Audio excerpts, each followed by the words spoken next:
meet me in Lagos when you're ready. I left.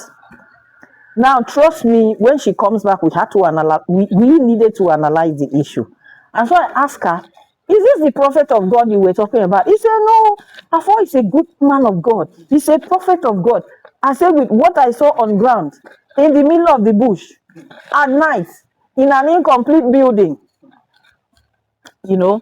So these are people who go to church, okay, and they still think that they need to take their situation to maybe one baba or one afa or one person who will just mix something, maybe add sugar and salt together, you know. It because as far as they are concerned, they must see something, you know. People are like that. They must see something to believe that this situation is going to change, you know, all those assignments now.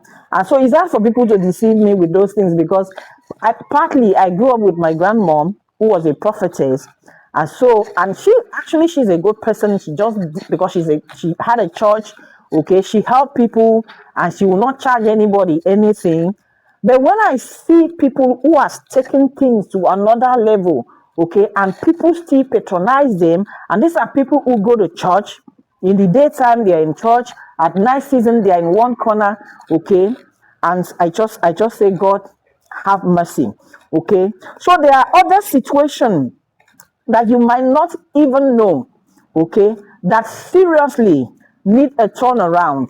And so as a child of God, you need to understand at all time that God had said, I will not leave you. I will not forsake you. And so if you believe that the God you serve can handle this, okay, and you hold on to him, whether it's sooner or later, you just believe that this situation will change. So will it be for you, okay? I'm still talking about real life issues, the things we experience day by day, moment by moment. Isn't about your wages and salary that cannot even pay rent. I was listening to two people talking. They came to my space to buy some things. And so she was trying to say that she was calculating. He said, before you go from here to where she worked and come back, you paid like 3,000. That's the way she put it. And then she multiplied it by 25 days she has to work in a week. And so she compared it with the money she gets at the end of the month. And so she said like more than 70% of the money is gone into movement.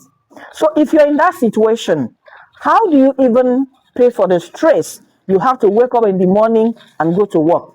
How do you pay for maybe refreshments that you need? How do you pay for every other thing